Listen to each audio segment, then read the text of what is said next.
تاریخ میں کچھ واقعات ایسے ہوتے ہیں جو ہمیشہ کے لیے انسانیت اور قیادت کا مطلب ہی بدل کر رکھ دیتے ہیں۔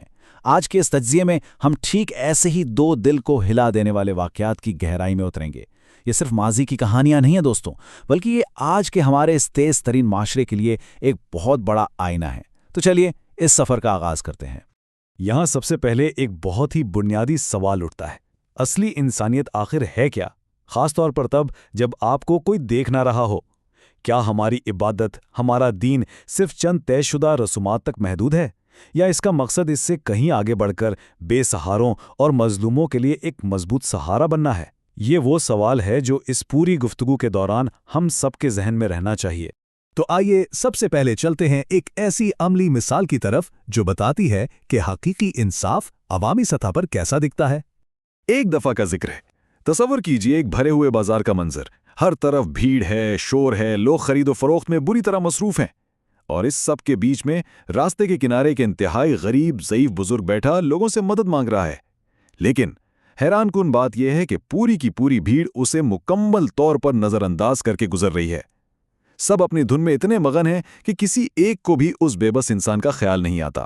اچانک وہاں سے ایک ایسی ہستی کا گزر ہوتا ہے جو اس بے حسی کو برداشت نہیں کر سکتی۔ حضرت علی وہاں رکتے ہیں۔ وہ اس عام بھیڑ کی طرح منہ پھیر کر نہیں گزرتے۔ وہ آگے بڑھتے ہیں، اس بزرگ کے پاس بیٹھتے ہیں اور نہایت پیار سے پوچھتے ہیں، بابا آپ کی یہ حالت کیسے ہوئی؟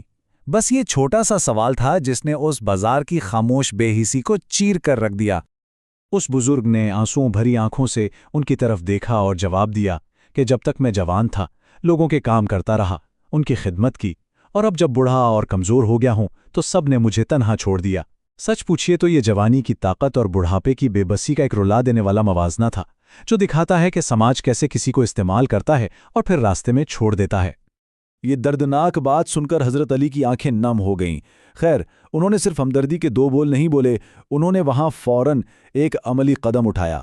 انہوں نے وہاں کھڑے کھڑے بیت المال سے اس بزرگ کے لیے ایک مستقل وظیفہ، ایک خرچ مقرر کر دیا، تاکہ اس کا آنے والا وقت ہمیشہ کے لیے محفوظ ہو جائے۔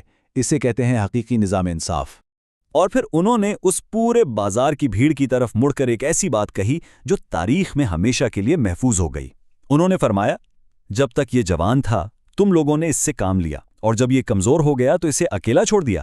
یہ انسانیت نہیں، یہ الفاظ کسی چابک کی طرح تھے جنہوں نے لوگوں کو ان کے اپنے عمل کا آئینہ دکھا دیا۔ ان الفاظ کا اثر جانتے ہیں کیا ہوا؟ اس شور شرابے والے بازار میں ایک دم سے گہرا سناٹا چھا گیا۔ وہاں موجود ہر ایک شخص شرمندہ تھا۔ انہیں اس بات کا احساس ہو چکا تھا کہ انہوں نے اپنا انسانی فرض نبھانے میں کتنی بڑی کوتاہی کی ہے۔ اب بازار کی اس بھیڑ بھری دھوپ سے نکل کر ہم چلتے ہیں مدینہ کی ایک بالکل سنسان اور اندھیری رات کی طرف، جہاں ہمدردی کا ایک اور حیران کن روپ ہمارے سامنے آتا ہے۔ رات کا اندھیرا ہے، اور اس وقت کا سب سے بڑا حاکم خفیہ طور پر گلیوں میں نکلتا ہے۔ ذرا تصور کیجئے، حکمران خود اپنے کندھے پر آٹے اور کھجوروں کی ایک بھاری بوری اٹھائے ہوئے غریبوں کے دروازوں تک جا رہا ہے۔ کسی کو کانوں کان خبر نہیں کہ رات کے اس پہر یہ مدد کرنے والا آخر ہے کون۔ پھر اس خاموش رات میں ایک دل خراش پکار گونجتی ہے۔ ایک نابینا عورت جو اپنے بھوکے بچوں کے ساتھ بیٹھی تھی، بے بسی سے آسمان کی طرف دیکھ کر کہتی ہے، کاش کوئی ہماری مدد کرنے والا ہوتا۔ یہ ایک ایسی آواز تھی جو ٹھیک اس حاکم کے دل پر جا کر لگی جو اسی گلی سے گزر رہا تھا۔ اور اب دیکھیے کہ اس پکار کا جواب کیسے ملا۔ انہوں نے صرف راشن کا تھیلا وہاں رکھ کر اپنا راستہ نہیں ناپ لیا، انہوں نے خود اس گھر میں چولہا جلایا، اپنے ہاتھوں سے ان بھوکے بچوں کے لیے کھانا پکایا۔ اور بات یہیں ختم نہیں ہوئی، بچوں کی اداسی دور کرنے کے لیے، انہیں ہنسانے کے لیے وہ ان کے ساتھ کھیلنے بھی لگے۔ لیکن اس کہانی کا سب سے تکلیف دہ موڑ ابھی آنا باقی تھا۔ وہ نابینا عورت جو حقیقت سے بالکل انجان تھی، روتے ہوئے اچانک کہتی ہے، اللہ علی کو ہدایت دے، حکمران ہو کر بھی ہماری خبر نہیں لیتا۔ سوچئے ذرا اس صورتحال پر، وہ عورت اسی شخص سے شکوہ کر رہی تھی جو اس وقت اس کے بچوں کو کھانا کھلا رہا تھا۔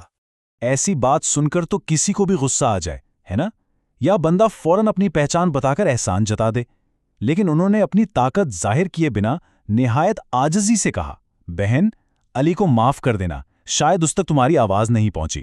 اقتدار ہاتھ میں ہونے کے باوجود ایسی اعلیٰ ظرفی اور عاجزی واقعی تاریخ میں کہیں اور ڈھونڈنے سے نہیں ملتی۔ جب رات گزر گئی اور نیا دن نکلا تو مدینہ کے لوگوں پر یہ حقیقت کھلی۔ انہیں پتہ چلا